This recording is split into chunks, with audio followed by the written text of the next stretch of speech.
Assalamualaikum warahmatullahi wabarakatuh. Bismillahirrahmanirrahim. Hamdan wa syukranillah.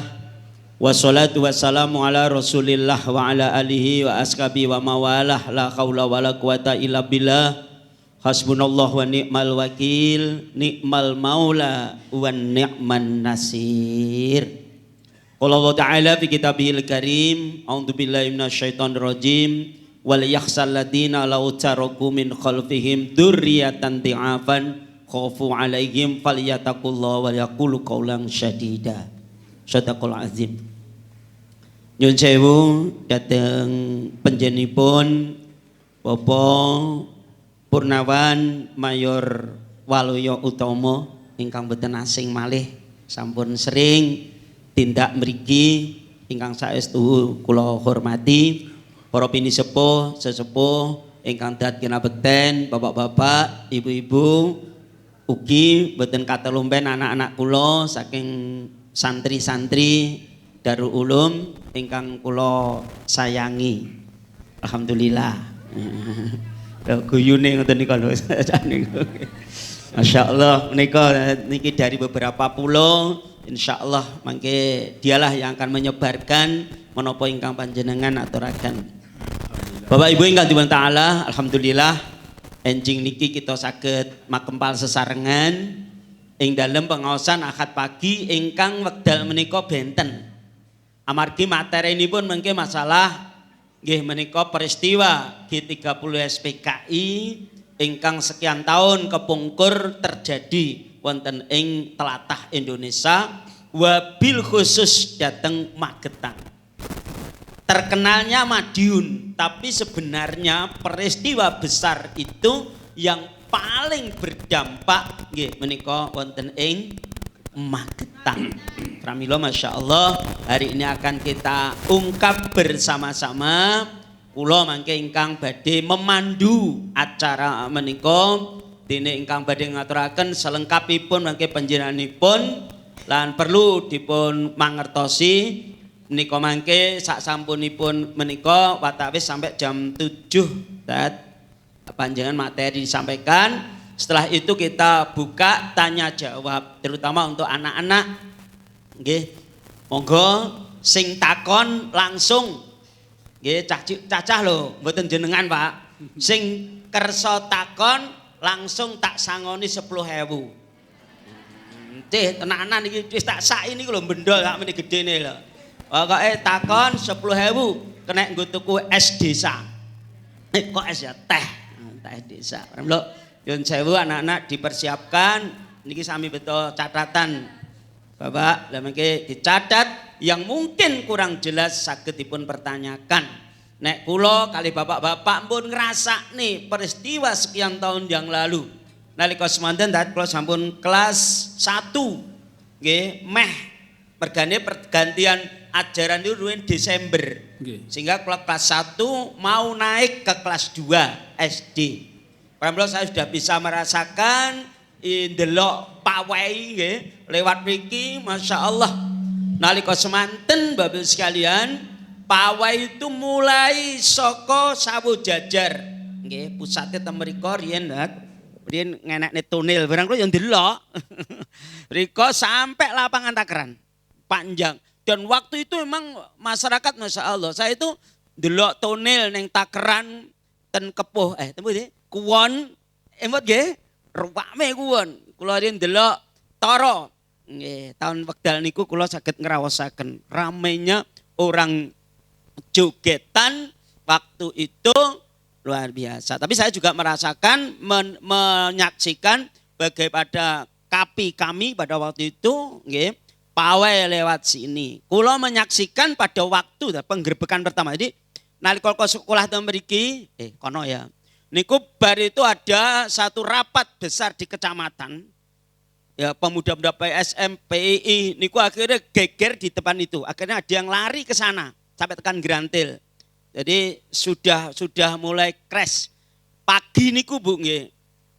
Napa jenenge bor-bor PKI itu sudah diurek-urek termasuk sak kilenipun SD kula. Jadi mereka kan tulisan gede, akhirnya diorek-orek wis bermacam. Jadi mulai ini bergerak. Mari itu sekalian, itulah pengalaman-pengalaman ingkang kula raosaken, mangke lebih lengkap itu, dan kula duwe buku-buku termasuk buku ini Menangkal Kebangkitan PKI. Niki kula nggih gadah. Jadi terus menika kula nalika mulang wonten ing SMA kula gadah buku 30 tahun Indonesia Merdeka. Nggih niki buku babon istilahipun rumiyin kados ngaten menika. Pramila insyaallah kula pun gadah buku-buku termasuk sejarah-sejarah insyaallah kathah. Mekaten Bapak sekalian, sebelum saya serahkan kepada Bapak, ada beberapa saudara kita ingkang sedo. Pertama nggih menika panjenenganipun almarhum Bapak Sugiri nggih karo yen lenggah mriki aktif pengajian dek wingi nalika kula ibuipun kelaken. Nggih Pak, insyaallah kula pengajiannya tetap nggih Bu Sugiri siap untuk selalu hadir mendampingi kita, tapi karena hari-hari ini tesih dalam keadaan duka dereng saged rawuh wonten pengaosan. Kaping kalih nggih menika Bu Suparni, menika krek termasuk menika donatur kita ya. Hampir bersamaan let sedinten. Terus ingkang tambah malih konco perjuangan Gurang-Gareng Pak Samsuhari. Mantunipun Pak Rusdi tukang foto riyen wis teng dindi niku tukang foto. Masyaallah riyen sareng-sareng kaliyan kula Babat Hidayatullah nggih kapundhut insyaallah umure tesih sangat-sangat muda 54 nggih. Nikilah sekalian dan ingkang gerah Masya Allah kata termasuk Bu Basori. Mbak Ana hari ini juga di rumah sakit. Yang jelalah nggih arep blonjo. Nggih Bu Siti. Blonjo ditabrak. Nggih akhiripun ngendikanipun ampeane patah dua. Masya Allah pernah atos-atos Ibu sekalian. Kaya awake dhewe cah sakniki numpak motor ya banter kaya ngono ning arep pasar lho nggih. Ya jelalah pramila nyun sewu. Dungakne sedaya lan mbok bilih wonten keluarga ingkang nembe gerah kula mboten saged dereng pikantuk informasi nggih. Monggo. Ngala hadini wa syafaati Rasulillah wa ala kulli niyatin shalihah al-Fatihah.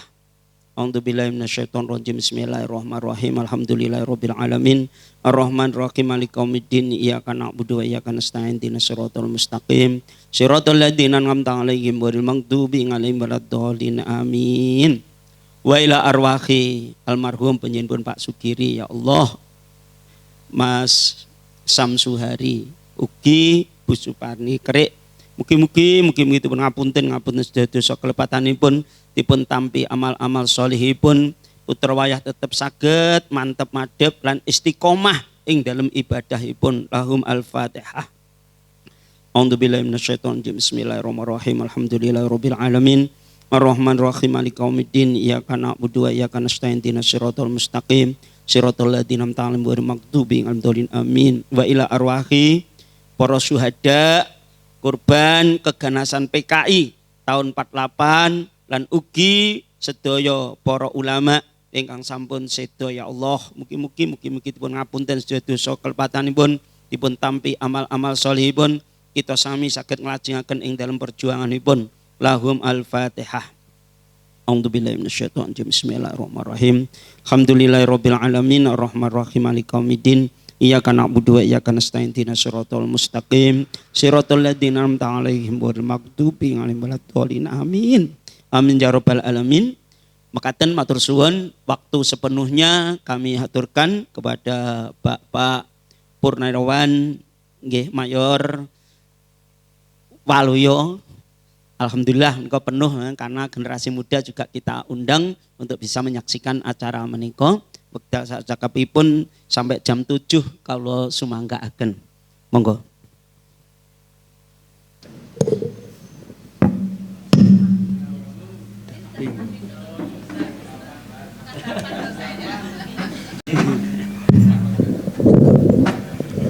Bismillahirrahmanirrahim.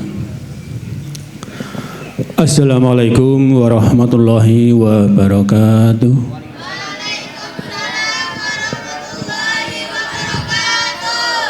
Alhamdulillah semangat adik-adik. Saya punya waktu 1 jam 45 untuk memaparkan, 15 menit untuk tanya jawab. Sehingga biar efektif mukadimah derek langkung Romo Yai ya. Namun puji syukur harus kita haturkan kepada Allah Subhanahu wa taala yang pagi ini Allah tasih paring rahmat, paring sehat, langkung-langkung Allah paring iman dumateng panjenengan sami. Itu harus kita syukuri, jenengan dikasih kekuatan iman, bisa melangkahkan kaki dari rumah untuk hadir di sini dengan niat pengajian Ahad pagi. Walaupun materinya beda dengan biasanya. Salatu salam kunjo atur dumateng junjungan kita Nabi Muhammad sallallahu alaihi wasallam. Para jamaah sekalian, pagi ini yang kesekian kalinya saya hadir di sini untuk memberikan materi dari sisi yang berbeda. Ya, kalau enggak wasbang bela negara ya tentang bahaya laten komunis. Pagi ini nanti kita bahas, berarti saya mengulang sejarah. Dan untuk anak-anakku, terutama yang masih muda-muda, sering saya anjurkan supaya belajar sejarah juga belajar dari sejarah. Kita ini tiap hari minta kepada Allah 17 kali. Ihdinas siratal mustaqim siratal ladzina an'amta 'alaihim ghairil maghdubi 'alaihim waladdallin. Amin. Itu kita minta.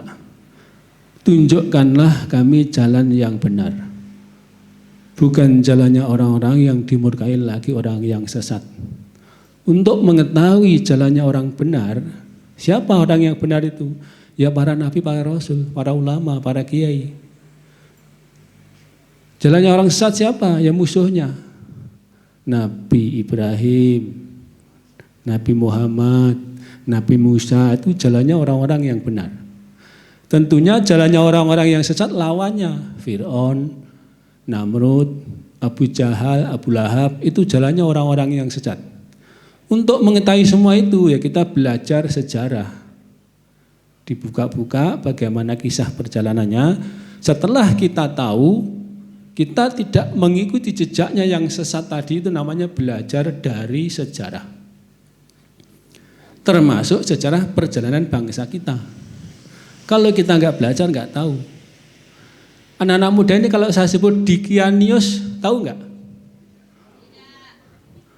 Yang belajar sejarah tahu, tapi yang tidak belajar sejarah nggak akan tahu. Siapa itu Dikianius? Ya, itu raja yang zalim yang nanti akan melahirkan kisah Ashabul Kahfi. Ya, di kota Besus sana. Dulu kota itu dipimpin raja yang adil. Begitu rajanya wafat, Dikianius nyerbu ke situ, menguasai situ.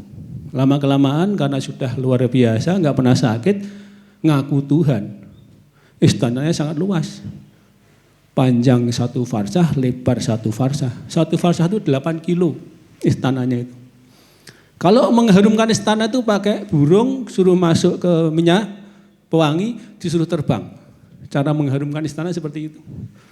Nah di istananya itu nanti kalau sudah sidang istana, ada 6 orang pemuda yang sangat cerdas. 3 di kiri, 3 di kanan. Itulah Tamlika CS. Yang nanti akan menjadi pemuda Ashabul Kahfi. Karena Dikianius mengaku Tuhan. Suatu saat dapat informasi kerajaannya mau diserang oleh musuh. Ketakutan luar biasa Dikianius. Karena takutnya sampai mustakanya ini jatuh. Sehingga Tamlika berpikir, iki jari Tuhan, arti serang kok wedi sampai mustakanya jatuh. Singkat cerita, kumpul di rumahnya Tamlika, anak-anak muda ini, kerundingan. Raja kita ini bukan Tuhan. Mendengar mau diserang aja ketakutan. Bagaimana kalau kita lari? Itulah dikisahkan nanti sampai ke gua, ketambah 1 orang pemuda penggembala kambing menjadi 7, 1 orang anjingnya Kismir. Nanti panjang ceritanya sampai itu cerita Ashabul Kahfi. Kalau kita nggak baca Dikianius seperti itu kan nggak tahu. Nah inilah pentingnya sejarah yang harus kita pelajari. Termasuk perjalanan bangsa kita ini. Ya. Nanti ada kita pelajari. Kenapa kita pelajari? Karena hari ini ada 3 ideologi yang berkembang. Yang pertama, ideologi percaya adanya Tuhan yang Maha Esa dan meyakini bahwa Allah itu mengatur semua urusan di jagat raya ini, baik dunia maupun akhirat. Itulah ideologi yang diajarkan oleh Pancasila, terutama ketuhanan yang Maha Esa.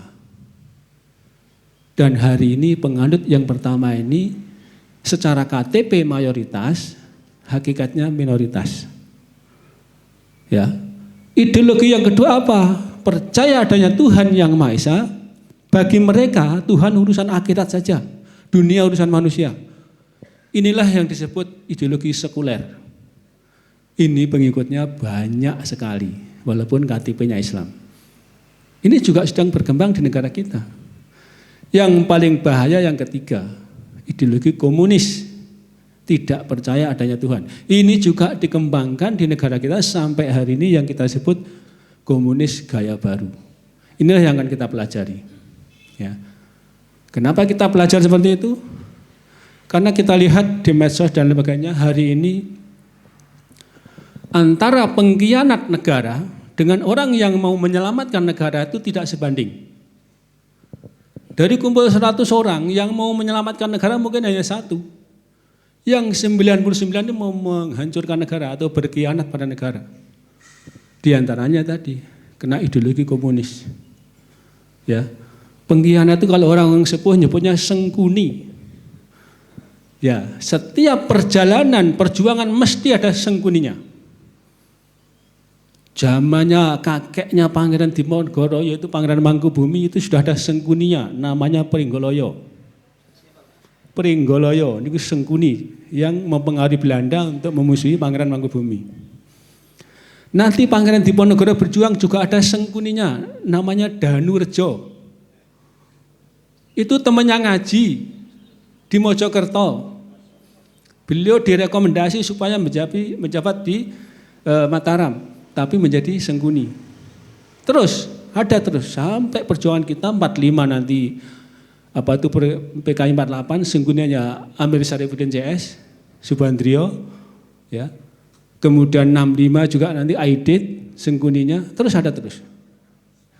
Bayangkan satu orang sengkuni di perang Pandawa dan Kurawa itu sudah bisa menghancurkan Kurawa seperti itu. Lah kalau ribuan sengkuni di negara kita bagaimana? Hancur negara kita.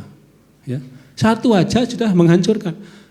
Ini nanti dikutip oleh Bung Karno dalam pidatonya tanggal 30 September jam 10 pagi di Senayan, acara Kongres Teknisi PKI. Bung Karno pidato menyinggung perang Mahabharata ini.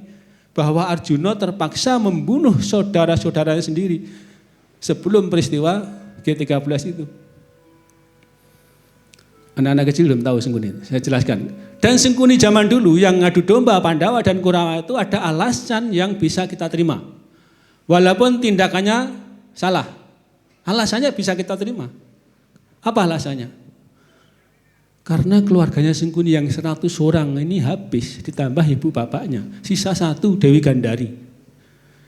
Kisah singkatnya 1 menit saja saya sampaikan. Keluarganya sengkuni ini ada 100 anak-anaknya. Apa itu keluarga saudaranya. Suatu saat Dewi Gandari mau dinikah oleh Prabu Destarata. Tapi dalam adat sengkuni nggak boleh. Dalam adat keluarganya sengkuni itu nikah dengan Prabu Destarata raja itu nggak boleh. Coro Jawane ya ketemu selawe, utawa jodohnya ngalor ngitan, kan nggak boleh, orang-orang kuno gitu. Adat menentang, mau menolak nggak berani, karena raja pasti dibunuh. Sehingga dirunding, diambilkan solusi, Dewi Gandari bisa dinikahi Prabu Destarata kalau sudah janda. Tentunya tidak dinikahkan dengan orang, karena kalau nikah dengan orang jandanya si A si B malah marah. Apa solusinya? Dinikahkan dengan kambing. Jadi Dewi Gandari jandanya kambing. Ya jangan dibayangkan sekarang. Saya nikahkan Dewi Gandari dengan dus gendit, mas kawin satu ikat rumput, enggak gitu. Itu hanya menggugurkan adat. Singkat cerita tetap dinikah oleh Prabu Destarata, Dewi Gandari, tapi ketahuan bahwa itu jandanya kambing. Akhirnya keluarga Sengkuni semua ditangkap, dimasukkan penjara. Tidak langsung dibunuh, tapi di penjara sama aja dibunuh. Karena satu orang jatahnya satu hari 1 butir nasi, saupo. Itu sama dibunuh. Singkat cerita di penjara juga rundingan bagaimana kita harus ada satu yang hidup untuk balas dendam. Diputuskan Sengkunilah yang harus hidup balas dendam dengan cara apa? Tiap hari makan saudaranya sendiri. Ini cerita legenda, nggak bener loh ya. Cerita wayang ini. Singkat cerita sampai sebelum habis masa tahanannya sudah habis saudaranya yang 98 tadi itu. Tahu sementara Dewi Gandari sudah diboyong ke istana. Tinggal bapak ibunya terpaksa untuk menghabiskan masa tahanan memakan bapak ibunya Sengkuni. Bayangkan sakit hatinya seperti apa. 98 saudaranya dibunuh sendiri, bapak ibunya juga dibunuh dimakan. Artinya apa? Sengkuni berbuat jahat ada alasannya. Hari ini para pengkhianat negara itu menjadi Sengkuni berbuat jahat pada rakyat tidak ada alasannya. Mereka lancar-lancar saja masuk istana, lancar-lancar saja jadi anggota dewan. Tapi undang-undangnya menyengsarakan rakyat. Melebihi Sengkuni yang di perang Pandawa dan Kurawa itu. Ini saya belokkan ke sana biar ada gambaran. Ya. Kita kembali ke tema. Kita bahas tentang komunis. Nanti saya akan lebih banyak mengupas yang kudeta 1 Oktober 65. Tadi Romo Kiai punya ada buku ini, saya juga punya ini. Di sini sangat jelas menyebutkan siapa nanti pelakunya. Ya. Nanti saya bagi 3 season. Pertama adalah cikal bakal komunis di negara kita. Yang kedua nanti fokus ke peristiwa 65. Kalau ada sisa waktu saya tambahkan peristiwa 48 yang di tempat kita ini, ya, di Magetan secara umum. Kita belajar tentang peristiwa atau perjalanan atau cikal bakal komunis di negara kita. Aslinya yang bawa adalah Belanda. Kenapa Belanda membawa komunis? Ya, dulu belum komunis, ya, masih ISDV dari Partai Sosialis. Karena apa? Ormas Islam sudah kuat. Tahun 1901 ada yang namanya Jamiatul Khair. Para habaib kumpul di Jakarta. Rundingan bagaimana kita harus mencerdaskan bangsa ini karena sudah terlalu lama dijajah Belanda. Kumpul di sana. Tahun 1905 muncul lagi Syariat Dagang Islam yang dipimpin oleh H.O.S. Cokroaminoto.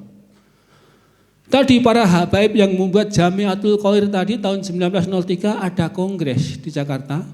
Bahkan dihadiri utusan dari Turki Utsmani namanya Muhammad Amin Bey. Salah satu keputusan kongres itu adalah haram hukumnya tunduk pada pemerintahan kafir Belanda. Atas putusan itu Belanda marah. Para pejabat-pejabat dilarang naik haji. Orang-orang tokoh, orang-orang kaya dilarang naik haji. Rakyat kecil masih boleh. Sehingga apa yang terjadi di Ponorogo sini ada pejabat kadipaten namanya Umar Said Cokroaminoto rela melepaskan jabatannya supaya bisa naik haji. Inilah yang kita kenal Haji Umar Said Cokroaminoto. Itu nanti menjadi gurunya Bung Karno, gurunya Muso, gurunya Marijan Kartosuwiryo di Peneleh Surabaya sana. Beliau rela melepaskan jabatannya karena pengen naik haji dan pengen jadi guru agama. Ya. Kemudian Syariat Dagang Islam kuat, Belanda membuat tandingan namanya Budi Utomo. Jadi Budi Utomo itu buatan Belanda, isinya adalah pegawai-pegawai Belanda, Abteneren. Kalau kita bayangkan zaman dulu parpol ya Golkar milik pemerintah gitu ya, mirip-mirip itu. Itu untuk menandingi, ya. Tahun 1912 Syariat Dagang Islam berubah menjadi Syariat Islam, tetap di bawah kendali H.O.S. Cokroaminoto. Termasuk nanti Muhammadiyah lahir, Al-Wasiyah lahir. Ya. Sehingga antara SI dengan Budi Utomo ini enggak cocok, bentrok terus.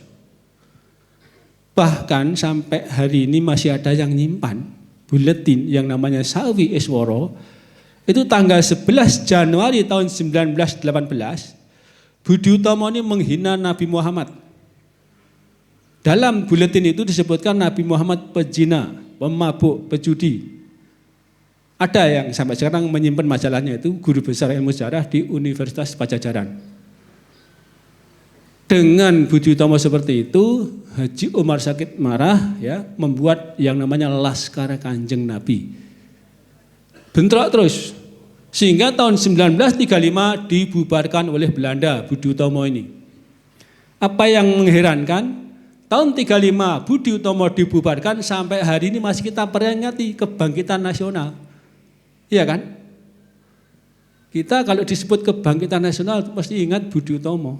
1908. Padahal sudah dibubarkan tahun 35. Inilah perjalanan bangsa kita ini dari sisi sejarah sudah banyak dipengaruhi oleh Belanda. Dan memang dulu sejarah yang dipakai kurikulum itu harus mendapatkan restu dari Barat. Tentunya Barat mengambil pemikiran Belanda. Sehingga bangsa kita ini sampai hari ini pun masih alam pikir cara Belanda. Ya. Kisahnya seperti itu. Nah, tahun 1913 atau 14 awal, itu Belanda mendatangkan orang yang namanya Hans Nevlid dengan 85 teman-temannya, membawa yang namanya ISDV, Indisch Socialist Demokrasi Vereniging. Itu semacam asosiasi buruh di negara di sana. Tujuannya apa? Tadi sebenarnya menyaingi ormas Islam yang semakin kuat. Dan memang waktu itu SI sudah disebutkan kurang lebih sudah jutaan pengikutnya. Akhirnya Nevlid menemui HUS Cokroaminoto menawarkan tentang SDV. Nanti programnya akan mensejahterakan rakyat, para petani, para buruh, ya, orang-orang miskin itu mau disejahterakan. Yang paling menarik adalah mau melawan dominasi kapitalis Barat. Cokroaminoto tertarik dengan program seperti itu, sehingga anggotanya diizinkan ikut. Awal-awal berdirinya SDB pun sudah kurang lebih 800 orang ikut, termasuk tokohnya Semaun, Sudarsono, Alimin ikut di situ. Ya. Dalam perjalanan waktu tahun 1917 merasa kuat ISDV ini, dihasutlah orang-orang kecil tadi itu, para petani, para buruh, bikin kerusuhan, merusak pabrik-pabrik Belanda, perkebunan dibakar. Akhirnya ditangkap oleh Belanda. Yang ditangkap siapa ya? Para petani, para buruh, rakyat kecil. Tokoh-tokohnya melarikan diri. Nevlid ditangkap juga, dipulangkan ke Belanda. Tapi ISDV tidak dibubarkan. Jalan terus, dipimpin oleh Semaun. Sehingga 1920 ada kongres lagi, lebih besar, lebih kuat. Dari ISDV dirubah menjadi PKH, Perserikatan Komunis di Hindia Belanda. Komunisnya sudah muncul, walaupun masih perserikatan. SI yang sadar ternyata itu ditunggangi komunis, banyak yang keluar yang namanya SI putih. Yang masih di dalam itu SI merah. Terbelah menjadi dua. Ya. Singkat cerita, 1924 ada kongres lagi yang lebih besar, Musso hadir, ya, tokoh-tokohnya hadir, lebih kuat, buka kedok. PKH berubah menjadi PKI. Partai Komunis Indonesia, terang-terangan dia sejak 1924. Karena kuatnya 1926 bikin kerusuhan lagi, bahkan se-Jawa sampai Sumatera. Banyak yang ditangkap, banyak langsung dieksekusi mati oleh Belanda. Yang ketangkap dibuang ke Bovendigul di Papua sana. Tahun 27 resmi PKI dibubarkan oleh Belanda. Tokoh-tokohnya Musso itu lari ke Soviet, ya, yang lain lari ke Cina, sembunyi di sana, dibina di luar sana. Ya. Begitu 45 kita merdeka, 17 Agustus, dengar Indonesia merdeka, berani pulang tokoh-tokoh PKI ini, nyoto apa Musso CS ini pulang. Agustus kita merdeka, mereka tidak memperkuat perjuangan kita, bahkan merongrong dari dalam. Oktober 45 mendeklarasikan kebangkitannya. Singkat tidak berjalan terus sehingga tadi sengguninya Amir Saripudin berhasil mempengaruhi Bung Karno diangkat menjadi Perdana Menteri. Dulu kan ada Perdana Menteri Amir Saripudin. Waktu itu para ulama sudah menentang, para pemuda sudah menentang. Bahkan organisasi pelajar, tadi benar disebutkan, nanti ada PII, Pelajar Islam Indonesia. Ada IP, itu punya PKI. Ya, Ikatan Pelajar itu punya PKI, ditandingi oleh PII. Dan PII zaman dulu walaupun pelajar SMA itu berani. Waktu HMI mau dibubarkan oleh Bung Karno, mereka berani pasang badan. Langkai dulu mayatku sebelum membubarkan HMI. Kalau demo lagunya yang sekarang dipakai tentara itu. Tinggalkan ayah, tinggalkan ibu, izinkan aku pergi berjuang di bawah naungan bulan bintang. Majulah ayo maju menyerbu, serbu, tidak kembali pulang. Sebelum Islam cemerlang, walau mayat terdampar di medan perang, untuk bangsa PII berjuang. Tujuannya apa? Sebelum Islam cemerlang tidak mundur. Ya, di bawah naungan bulan bintang. Itu perjuangan PII zaman dulu. Lagunya diadopsi tentara, Pak Mbah Suryadi itu pendidikan itu dilakukan. Ya. Luar biasa dulu. Ya, berani anak-anak kita. Itu harus kita sampaikan hari ini supaya apa? Muncul girohnya. Ya. Itu tadi sampai ke Amir Syarifuddin ditentang para pelajar, para pemuda, para ulama, diangkat menjadi Perdana Menteri. Tapi Bung Karno bergeming. Ya, nggak ada alasan untuk memecat. Alasan itu datang setelah perjanjian Renville. Begitu perjanjian Renville, negara kita oleh Amir Syarifuddin serahkan lagi pada Belanda. Semuanya kecuali Jogja, Solo, Madiun. Makanya Musuh 48 itu mendeklarasikan RSI dari Madiun situ karena memang itu masih wilayah kita. Tapi ya itu wa makarullah ya, mereka membuat makar tapi tetap makar Allah yang menang. Itulah gobloknya PKI. Mendeklarasikan RSI di Madiun sementara tentara Siliwangi sudah ada di Solo. Kenapa ada di Solo? Ya tadi wilayahnya dicaplok lagi Belanda, Siliwangi harus hijrah. Lah Siliwangi sudah di Solo, di Jogja, begitu sini berontak ya tinggal turun ke Jawa Timur dihabisi. Nanti sisa waktu tak kisahkan tentang Siliwangi karena dulu belum saya singgung. Itulah Amir Syarifuddin dipecat diganti kabinet Hatta. Tapi lagi-lagi walaupun 48 berontak, inilah keuntungan bagi PKI. Kenapa? Tentara tidak sempat melakukan pembersihan. Belum diadakan konsolidasi, belum diadakan pembersihan. Tentara Siliwangi yang habis menumpas PKI tadi itu harus menghadapi agresi militer kedua. Sehingga PKI lolos lagi. Tahun 50 bangkit lagi, nyata-nyata mendukung Bung Karno, bahkan 55 diizinkan ikut pemilu. Nomor urut 4, benar tadi disampaikan Mbah Yai, memang kuat sekali waktu itu. Sepanjang jalan itu merah semuanya di mana-mana. Ya, merah semuanya. Sehingga yang nomor 1 PNI, Masyumi, PNU, terus PKI nomor 4. Ya. Sudah kuat waktu itu. Berjalan terus, selalu mempengaruhi Bung Karno. Tahun 60 Bung Karno itu resmi mengumumkan tentang Nasakom, nasional, agama, dan komunis. Nasionalnya PNI, agamanya PNU, komunisnya ya PKI. Diumumkan resmi, dan ini sudah dijual ke PBB. Memang konsep Nasakom itu Bung Karno sudah punya ide itu sejak 1926. Ya. Banyak yang nentang.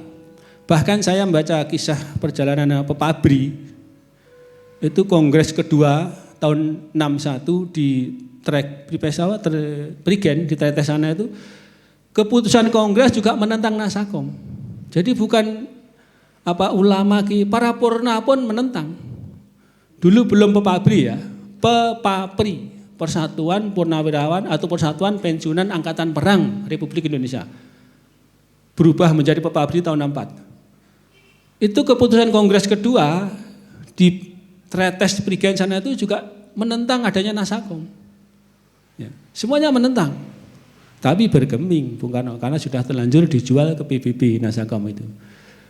Blok Barat dengan Blok Timur terjadi ketegangan antara Barat dengan Komunis, tapi di Indonesia bisa satu meja. Komunis, nasionalis, dan agama bisa satu meja. Itulah yang dijual Bung Karno, makanya disuruh bubarkan nggak mau. Mbah Harto berapa kali merayu itu, nggak mau membubarkan. Bahkan Mbah Harto waktu jadi Pangdam Diponegoro, Bung Karno berkunjung sudah dibisiki, Pak apa nggak bahaya komunis ini membahayakan Pancasila? Terus dijelaskan, ya begini. Ya tentunya nggak bisa Pak, wis gak usah kakak ngomong, kita urusan nih, katanya Bung Karno gitu kepada Mbah Harto. Akhirnya Mbah Harto memang dari awal udah tahu Bung Karno nggak akan membubarkan PKI. Singkat cerita perjalanan PKI 65 beruntak di Jakarta pada bulan September. 48 beruntak juga di bulan September. Ini bulan-bulan PKI. Kalau hari ini pengajian di bulan September mengungkit kebiadaban PKI sudah tepat. Ya. Sekarang saya kisahkan atau siapa dalang di kudeta 1 Oktober 65. Buku ini jelas menyebutkan. Buku ini dikarang oleh Viktor M. Fick, seorang ilmuwan dari Cekoslowakia. Siapa Viktor? Dulu pernah ditahan oleh Hitler. Tahun 49 bisa lolos sehingga merantau sampai ke Asia. Singkat cerita, waktu peristiwa 65 sudah jadi dosen ilmu politik di Nangyang, Singapura. Juga menjabat kepala Departemen Penelitian tentang Politik di Asia Tenggara. Makanya tidak usah diragukan isi buku ini, beliau dokumennya lengkap. Karena sebagai kepala Departemen Ilmu Politik punya akses masuk ke seluruh lini mencari dokumen tentang PKI. Termasuk hasil BAP-nya Subandrio, Suparjo, segala macam itu beliau mendapatkan. Suratnya Aidit di tempat pelariannya tanggal 6 November di Blitar kepada Bung Karno tidak mengakui peristiwa 65 itu ada juga di sini. Nanti saya kutip surat Aidit yang membuktikan bahwa kudeta 1 Oktober itu adalah konspirasi Aidit Mao Zedong dengan BK. Di sini ada. Itu konspirasi, ya. Untuk masuk ke sana, ini saya kutip suratnya dulu. Kurang lebih begini. Surat itu. Sosro dan Ceweng jelas membuktikan ketidaksetiakawanan, apalagi memenuhi janji yang telah diucapkan. Sebab dari sana semua persetujuan dengan tetangga akan digugat terus. Dalam memperjuangkan konsep partai, tidak peduli akan korban. Bila perlu Sosro menjadi korban. Bila tidak memenuhi janjinya. Sekarang kekuatan kita hanya satu, yaitu perjanjian politik Sosro dengan tetangga. Ya. Mudah-mudahan Sosro tidak meninggalkan kita atau mengkhianati. Bila Sosro meninggalkan kita atau mengkhianati, hukum karma berlaku. Perjanjian dengan tetangga yang telah saya sampaikan secara maksudnya rahasia, di bulan Agustus lalu terpaksa diumumkan ke publik, dan itu adalah lonceng kematian dan kehancuran Sosro dengan Ceweng. Surat Aidit di tempat pelariannya di Jawa Tengah sana tanggal 10 November kepada kader partai seperti itu bunyinya. Itu di poin 9. Ini membuktikan bahwa peristiwa 65 itu dalangnya Aidit. Termasuk nanti percakapan Aidit dengan Sam. Ini ditulis oleh Brigjen Suparjo juga di tempat pelariannya di bulan November tahun 66 di rumah Safei, itu dikutip. Waktu Suparjo ketangkap, buku catatan yang disita ada percakapan Aidit dengan Sam. Sam bertanya, apa tidak lebih baik kita tunggu saja para jenderal itu menyerang? Ya, sehingga nanti kita adakan serangan balasan dengan kekuatan yang lebih besar, kita mengerahkan jutaan pengikut kita secara nasional. Dijawab oleh Aidit, itu intern Angkatan Darat. Kalau kita mengerahkan massa secara nasional, orang akan tahu bahwa kita organisatornya. Ya, serangan terhadap para jenderal harus kita strukturkan sedemikian rupa untuk memberi kesan bahwa itu peristiwa intern Angkatan Darat. Itu jawabannya Aidit pada Sam. Didapatkan dari buku catatannya Brigjen Suparjo di tempat pelariannya. Kenapa yang saya tekankan? Berarti kan tidak di bawah tekanan penyidik. Termasuk suratnya Aidit tadi itu di tempat pelariannya tidak di bawah tekanan Aidit. Ya. Singkat cerita, peristiwa 65 itu di akhir Juli Aidit terbang ke Cina menemui tokoh-tokoh senior PKC, Partai Komunis Cina. Di sana berguru. Kemudian tanggal 4 Agustus mendengar informasi Bung Karno sakit ginjalnya kambuh dan kritis. 1 hari muntah-muntah 11 kali, beberapa kali pingsan. Ya. Oh ya, nanti jabarannya di sini. Sosro itu adalah Bung Karno, Ceweng Subandrio yang dimaksud itu. Nanti ada alurnya ya, ada alurnya. Setelah pulang dari Cina. Ya, Sosro itu yang dimaksud Bung Karno, tapi Ceweng Subandrio. Nah, Aidit tanggal 4 Juli di Cina sana mendengar informasi Bung Karno sakitnya parah. Dan dokter-dokter Cina sudah meramalkan nanti ada serangan sekali lagi atau kambuh sekali lagi akan fatal, bisa meninggal. Paling enggak lumpuh total. Sehingga tokoh-tokoh PKC senior menyarankan supaya Aidit menghadap Mao. Diantarlah menghadap Mao Zedong, Presiden Komunis Cina, di Songnanhai, itu kota terlarang, tidak semua orang boleh masuk. Nah, di sana ketemu Mao, inilah wasiat Mao kepada Aidit. Mao bilang, kamu harus bergerak cepat. Dijawab oleh Aidit, saya khawatir Ade akan menjadi penghalang, maksudnya Angkatan Darat. Kata Mao apa? Dengarkan nasihat saya. Kamu harus habisi jenderal-jenderal itu dan perwira reaksioner dalam sekali pukul. Nanti Angkatan Darat seperti naga tanpa kepala akan mengikutimu. Ini wasiat Mao Zedong kepada Aidit. Dijawab oleh Aidit, berarti itu membunuh ratusan perwira. Apa kata Mao? Di Shensi Utara, saya membunuh 20.000 kader dalam sekali pukul. Jadi membunuh para jenderal di Jakarta itu sudah wasiat dari Mao. Memang suruh sekali pukul, maunya 7 jenderal habis. Itu ada wasiat dari Songnanhai sana, di buku ini disebutkan. Dan itu tadi kaitannya dengan surat Aidit tadi itu. Nah, setelah itu pulang dari Cina di Songnanhai tanggal 8 Agustus menghadap Bung Karno di istana. Disitulah ada Bung Karno, ada Bandrio. Makanya suratnya dibilang Sosro itu Bung Karno, Ceweng itu Subandrio. Hasil dari Cina disampaikan. Ya. Makanya Aidit mengancam. Sebenarnya Bung Karno itu juga bersyukur. Aidit ketangkap, dibunuh itu bersyukur. Kalau nggak mati, diumumkan ke publik, habis. Ya. Singkat cerita, berjalan terus peristiwa itu, ya. Sehingga bahkan tanggal 17 Agustus 65 ada peringatan kemerdekaan kita, Aidit itu sudah memprovokasi Jenderal Nasution. Pas peristiwa 17 Agustus 45 itu Aidit mendapatkan gelar Bintang Mahaputra, bintang tertinggi untuk rakyat Indonesia ini. Atas dasar apa Aidit dikasih Bintang Mahaputra? Sedangkan Aidit itu peristiwa 48 juga ikut, masih muda, terus menghilang. 48 berontak, ya. 17 Agustus 45 mendapat Bintang Mahaputra.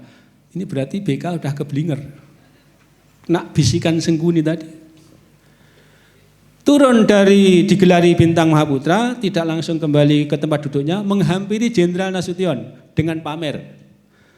Ini bintangku, mana bintangmu waktu numpas PKI tahun 48? Menyindir seperti itu. Jadi sudah manas-manasi Jenderal Nasution. Ya. Perjalanan terus, tanggal 30 September siang, ada kongres teknisi PKI di Senayan. Di situ Bung Karno diminta pidato jam 10 pagi. Tadi sudah saya sampaikan, Bung Karno dalam pidatonya menyinggung tentang perang Pandawa dan Kurawa. Diperjelas bahwa Arjuna harus dengan berat hati membunuh saudara-saudara sendiri. Malamnya terjadi pembunuhan para jenderal. Itu kalau kita tafsirkan berarti kan sama dengan melegalkan. Sudah tahu bahwa harus ada saudara dibunuh saudara. Jenderal S. Parman itu diseret dan dimasukkan ke lubang, ada kakaknya di situ, Sakirman, dulur lanang, ya. Makanya disinggung perang Pandawa Kurawa bahwa Arjuna akan membunuh saudaranya sendiri. Nah ini nanti terus kemudian setelah peristiwa G30S, rencana Aidit itu tanggal 1-nya itu Suparjo dikasih tugas khusus mengawal Bung Karno, sehingga tanggal 1 jam 10 nanti Bung Karno dibawa ke rumah Susanto di Halim, Sersan Auri. Rumah itu sudah diamankan oleh Untung, Letkol Untung, pasukan Cakapirawa. Sebenarnya itu jebakan Aidit. Maunya Aidit di rumah itu Bung Karno akan ditodong, memenuhi janjinya di istana tanggal 8 tadi itu, Bung Karno disuruh membubarkan kabinet Dwi Kora dengan mengumumkan kabinet baru namanya Kabinet Gotong Royong. Tentunya nanti Aidit menjadi ketua. Tugasnya Kabinet Gotong Royong tadi itu adalah membersihkan tentang G30S, seolah-olah itu adalah jenderal yang mau mengkudeta Bung Karno ditumpas oleh PKI. Kronologinya seperti itu. Tapi skenario itu gagal, kenapa? Karena Brigjen Suparjo tidak membawa Bung Karno ke rumahnya Susanto, tapi dibawa ke Koop Halim, Komando Operasi. Dan di situ Bung Karno sudah antisipasi mengumpulkan para menterinya, juga ada Jaksa Agung yang nantinya kalau diskusi dengan Aidit membubarkan kabinet Dwikora, ada yang memperkuat pendapatnya. Karena skenario gagal, Aidit lari ke Jogja, terbang sudah tanggal 1 sampai di Jogja, kemudian ke Solo. Makanya muter-muter di Solo. Setelah tahu Aidit lari di sana, Jenderal Soeharto memerintahkan Kolonel Yasir Hadibroto, Komandan Brigif, waktu itu sebenarnya sudah berangkat tugas, kalau nggak salah sampai Sumatera Utara, mau menghadapi Malaysia, diperintahkan kembali, dikasih tugas khusus. Yang berontak di Jakarta ini adalah orang-orang yang dulu berontak di Madiun. Sekarang Aidit di wilayah Hamo Jawa Tengah, cari dan temukan. Perintahnya seperti itu. Kolonel Yasir Hadibroto sebagai Danbrib langsung kembali ke Jawa Tengah, disitulah melakukan pengejaran kepada Aidit. Makanya tadi tanggal 10 November Aidit dalam pelariannya membuat surat pada kader partai. Berarti tanggal 6 November itu Aidit sempat ke Blitar. Singkat cerita, Aidit ini bisa kejebak oleh penyamaran Intel Angkatan Darat yang namanya Sri Harto. Sri Harto itu menyamar sebagai anggota SOPSI sudah lama, dekat dengan pengawalnya Aidit. Aidit sebelum digerebek sembunyi di Sambeng, Solo, dekat stasiun. Kemudian 2 hari sebelumnya itu, atau setelah itu, begitu di Sambeng, Solo, disarankan oleh Sri Harto, kita harus pindah. Karena tempat ini nanti mau digerebek tentara. Pengawalnya setuju, Aidit digonceng dengan Vespa diajak ke Palur. Di Palur satu malam ternyata benar Sambeng digerebek oleh Letnan Ning, satu peleton di obrak-abrik desa itu. Ya. Dalam bahasanya Pak Suryati itu pung-pung dahmah, pengepungan kampung dan penggeledahan rumah. Digeledah, mana ada senjata segala macam, dibongkar. Enggak ada, karena memang sudah diskenariokan. Aidit sudah disembunyikan oleh Sri Harto. Nah di Palur enggak takut, wah nanti kita juga digeledah sini. Sarannya Sri Harto apa? Gini loh, kita kembali ke Sambeng. Enggak mungkin digeledah lagi karena kemarin sudah.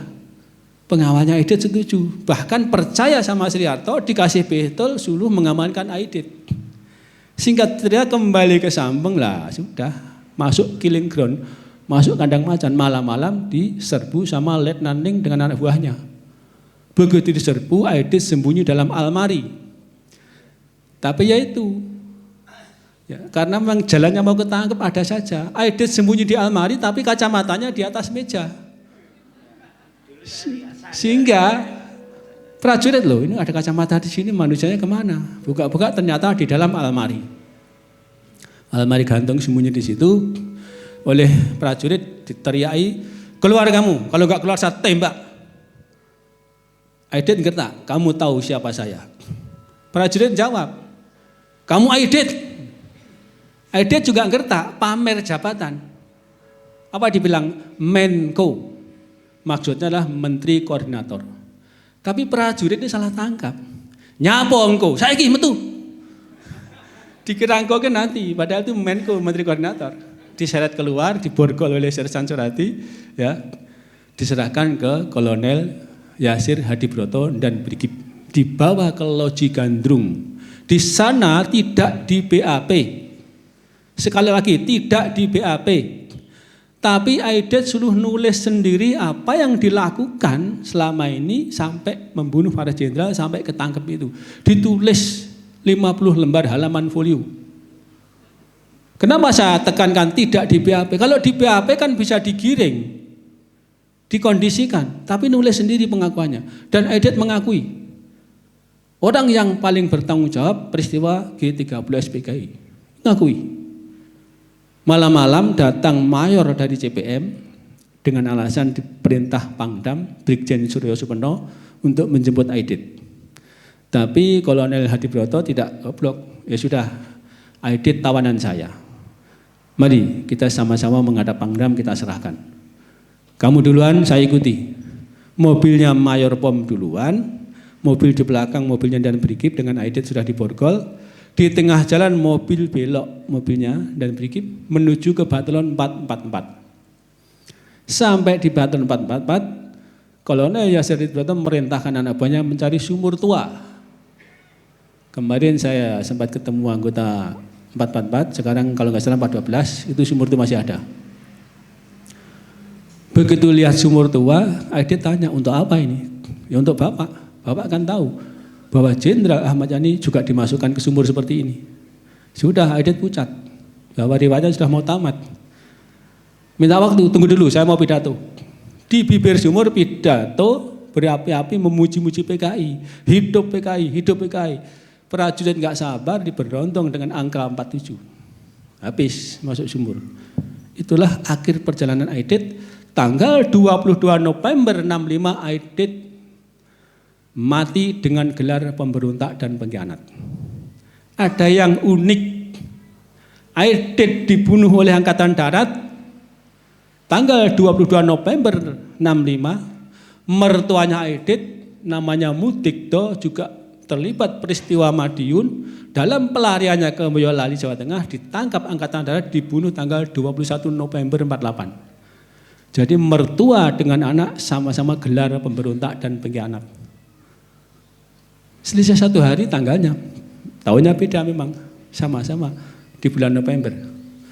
Inilah akhir perjalanan Aidit, sengaja saya kutip, walaupun secara singkat dan maraton, karena membuktikan bahwa peristiwa G30S itu bukan rekayasa Mbah Harto, bukan peristiwa intern Angkatan Darat.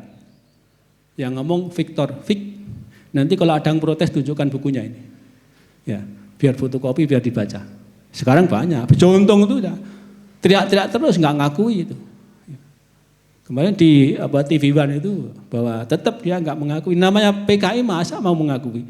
Bohong itu udah biasa. Subandrio jelas-jelas seperti itu waktu di sidang Mahmelub itu nggak ngaku PKI.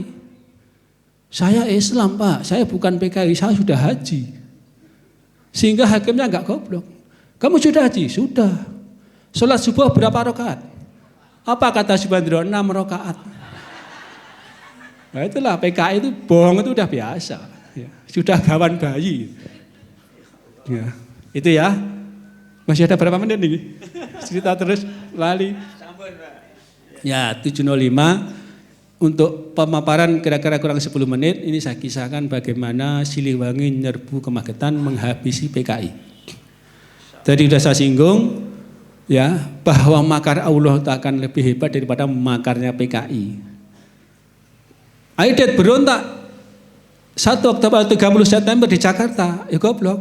Wong mau ada peristiwa mau ada peringatan 5 Oktober. Seluruh prajurit sudah kumpul di Jakarta. Itu ya kutuk marani suntuk. Musuh juga gitu, berontak di Madiun sementara tentara Siliwangi sudah ada di Surakarta. Sehingga waktu itu ada 1 brigade Solikin, Letnan Kolonel, itu ada 7 batalion. Begitu dengar Madiun ada pemberontakan, dibagi 3 poros. Yang 2 poros lewat Tawangmangu, nanti Sarangan, Lausan Magetan dan seterusnya. Itu batalion Ahmad Wiratakusuma, masih mayor, anaknya Bupati Bandung. Dengan batalion Sambas. Itu yang lewat poros tengah. Yang utara nanti ada batalion Umar Wirahadikusuma, masih mayor, yang dulu wakil presiden, dengan batalion Daeng Muhammad dan batalion Lukas Kustarjo, itu asli Putra Magetan, mayor waktu itu. Kenapa lewat sana diperlukan 3 batalion, nanti yang 2 batalion tetap nyisir Gunung Lawu, lewat Kendal, terus Panean sampai ke Magetan. Yang lewat selatan, Wonogiri, Pacitan, ada 2 batalion. Batalion Hussein Shah dengan Nasuhi. Dibagi seperti itu, nyerbu ke Madiun semuanya. Yang khusus poros tengah yang lewat tempat kita ini adalah batalion Ahmad Wiratakusuma dengan Sambas, itu mendapat hambatan di Cemorosewu. Seharusnya siswa MA yang ada di Sarangan, dulu Sarangan ada MA, Militer Academy, kalau sekarang ya Akabri atau Akmil. Tapi di situ khusus Angkatan Udara dengan Angkatan Laut. Dihanguskan, di bumi hanguskan rata, sudah tinggal bekas-bekasnya aja. Ada di situ dulu. Pak Sudomo itu jebolan di situ. Ya. Harusnya mendapat bantuan dari siswa MA ini, 1 kompi. Tapi ternyata siswa MA sudah dilucuti PKI. Senjatanya sudah diambil, siswanya diungsikan ke Jogja. Senjata inilah untuk memperkuat PKI menghadang pasukan Siliwangi. Sehingga sulit menembus Sarangan itu. Ya. Bahkan mau menembus Magetan sulit. Magetan sudah merah dikuasai PKI. Tapi memang sebelumnya sudah disusupkan intelijen bahwa PKI itu sandinya kalau enggak kain merah, janur. Itu sandi yang di tubuhnya. Tapi sandi suaranya adalah ditanya merah, jawabannya merdeka. Sehingga pasukan Siliwangi menyamar sebagai PKI juga pakaian hitam-hitam, bawa senjata, pakai ikat merah, masuk ke Magetan. Begitu ketemu orang yang tidak dikenal, tentunya sesama Siliwangi ada sandinya juga. Ketemu orang pakaian hitam-hitam, ditanya merah kok jawabnya merdeka, langsung ditembak. Berarti dia orang PKI. Setelah diacak-acak seperti itu, PKI runtuh moralnya, baru Siliwangi bisa nyerbu ke Magetan. Sampai di Magetan ternyata semua pejabat habis. Ya, Bupati Mangkunegaran Sutibyo, wakilnya Patih Kardono, Komandan KDM Mayor Wiono, wakilnya Kapten Imam Hadi, Kepala Kepolisian Ismiati, wakilnya Kapten Sumarmo, Komandan Depo 5, Kapten Sobirin, ya. R. Murti, Kepala Panitera, semua sudah dihabisi PKI, sehingga kosong. Akhirnya Pak Umar Wiyotokusumo sementara mengendalikan pemerintahan di Magetan. Ya. Pasukannya Pak Umar itu ngebloknya di Ngariboyo. Nanti ada orang lurah Jogetro namanya Mbah Ratin, itulah yang menjadi penunjuk jalan, menunjukkan tokoh-tokoh PKI yang nantinya dieksekusi di alun-alun. Ya, kayak Algojonya yang di Ngelopang Parang namanya Golo, tokoh yang di Ngapang itu namanya Sarju alias Gudel, itu nanti yang menjadi camat Parang. Kemudian Panut, tokoh PKI di sana nanti jadi camat Poncol. Semua Mbah Rati yang menunjukkan. Mbah Rati sebenarnya juga ketangkap PKI, Mbah Rati ini, Lurah Jogetro ini, tapi bisa lolos. Beliau orang hebat. Ya. Bahkan tahun 47 sudah difitnah, dipenjara di Magetan. Setahun. Habis masa tahanannya, keluarganya jemput tuh sampai Pangkling. Badannya kurus, rambutnya panjang, setahun nggak dicukur, jenggot kumis panjang, putih semua, kurus sekali. Duduk di kursi ini, keluarganya jemput nggak tahu. Istrinya, anak mantunya, ya, anak perempuannya datang itu nggak tahu kalau itu Mbah Ratin. Dikira siapa gitu. Begitu Mbah Ratin, "Dok, kowe lak jenengmu iki," anak mantunya disebut, "Kowe bojoku nyapa ora roh nang aku." Tangisan semuanya. Ya. Singkat cerita diajak pulang, Mbah Ratin ini di Parang itu sudah dihabisi, ada 7 kepala desa, camatnya sudah dibunuh di Ngelopang itu. Tahu Mbah Ratin pulang, PKI licik. Mbah Ratin disusul ke rumah, "Mbah, ini ada kuda supaya diantar ke Pak Onder." Pak Onder itu Pak Camat. Orang sini nggak ada yang bisa naik kuda kecuali Mbah Ratin. Ya wes, kini tak gawe tak terni, dijebak itu. Singkat cerita mengantarkan kuda ke kecamatan, ternyata Pak Camat sudah dibunuh. Sampai di depan Koramil di jembatan itu dihadang orang-orang PKI diturunkan. Nah di situ diturunkan, Mbah Ratin ngomong, mau dibawa ke Ngelopang, tempat pembantaian itu. Dipegang 2 kanan 2 kiri, mau diikat, enggak usah kamu ikat, saya udah tua. Akhirnya dipegang 2 kanan 2 kiri. Dalam perjalanan ke Ngelopang sampai sekitar Trosono itu, keempat orang ini dibenturkan, dilempar, semua terpental. Walaupun tua tapi sakti. Tirakatnya Mbah Ratin itu hari-hari tertentu, mulai terbit matahari, duduk menghadap, memandang matahari, nanti sampai sholat duhur. Itu tirakatnya. Saya tahu dari mana? Ahli warisnya saya wawancarai. Waktu saya membuat buku pembantaian di Ngelopang. Ya. Sehingga beliau memang hebat. Kemudian bisa mementalkan PKI, lari ke Ngunut. Di Lurah Sepuh, Mbah Setu juga orang hebat, 1 guru 1 ilmu. Tapi Mbah Setu tidak diotak-atik PKI karena beliau juga agak berafiliasi ke sana. Di rumahnya Mbah Setu, Mbah Ratin ini juga takut. Saya kok sembunyi di kandang macan. Pulang aja lah. Jam 12 malam pamitan pulang, ternyata Mbah Setu tulus. Diantar pulang ke Jogetro tapi lewat Ngaglik. Sampai di perbatasan, wis kok aja lewat Parang, lewat Tokene terus ngalor. Kena lewat Parang dicekel maneh. Dari Ngaglik menuju ke Jogetro nanti masuknya lewat Ngelebak. Di tengah perjalanan kurang lebih tengah malam atau jam 2 itu capek sekali tidur di bawah pohon. Ketiduran. Pagi-pagi terasa dingin itu bangun enggak berani lari. Kenapa? Sampingnya sudah ada harimau besar sekali. Waktu tidur itu. Udah pasrah. Tetap tidur, tahu-tahu dengar ayam berkokok itu sudah mulai siang. Dilihat harimau enggak ada. Ternyata apa? Harimau itu nemeni tidur. Singkat cerita pulang ke Jogetro lewat Ngelebak, mau masuk Jogetro takut. karena bayangannya masih dikuasai PKI. Padahal Jogetro sudah dikuasai Siliwangi. Karena takut itu masih dikuasai PKI, Mbah Raden nyamar jadi anggota PKI. Golek janur, tangannya diikat janur. Gledang-gledang masuk Jogetro, bukan ditangkap PKI, ditangkap Siliwangi. Dikira orang PKI kan, pakai janur. Nah setelah itu keluarganya tahu, dijelaskan ini adalah Lurah Jogetro. Ini bapak saya juga ketangkap PKI. Akhirnya yang terjadi justru Mbah Raden itu dihadapkan Pak Umar Wiratikusumo di Ngariboyo. Supaya menunjukkan tokoh-tokoh PKI. Ditandu dari Jogetro sampai ke Ngariboyo. 2 kali menghadap Pak Umar. Itulah yang menunjukkan tokoh-tokoh PKI. Pak Umar sendiri waktu nyerbu ke Polres ya sekarang. Dulu Polres itu sangat kaget. Anggota Polres sudah habis. Kapolres sudah dibunuh di Badauan. Wakapolres dibawa ke Soco sana. Prajuritnya atau polisi-polisinya sudah ditahan juga banyak dibunuh Soco. Ibu-ibunya juga mau dihabisi. Sudah di tepi Sungai Gandong, sudah diikat tangannya, mau dipancung lehernya, di depannya ada lubang itu, anaknya suruh nonton. Itulah biadabnya PKI. Pak Umar sampai nangis melihat itu. Menceritakan pun di buku itu Pak Umar masih nangis mengingat itu. Ya, itulah perjalanan PKI diserbu Siliwangi sehingga habis. Ya. Tapi lagi-lagi mereka diuntungkan karena belum ada pembersihan, Belanda datang. Selesai ini perjalanan PKI yang bisa saya kisahkan. Kalau terus panjang waktunya nggak akan ya nanti kepanasan yang di ujung-ujung itu. Ya itu aja yang bisa saya paparkan ya. Mohon maaf mungkin ada kesalahan kekurangan. Saya tutup. Billahi taufiq wal hidayah. Wassalamualaikum warahmatullahi wabarakatuh.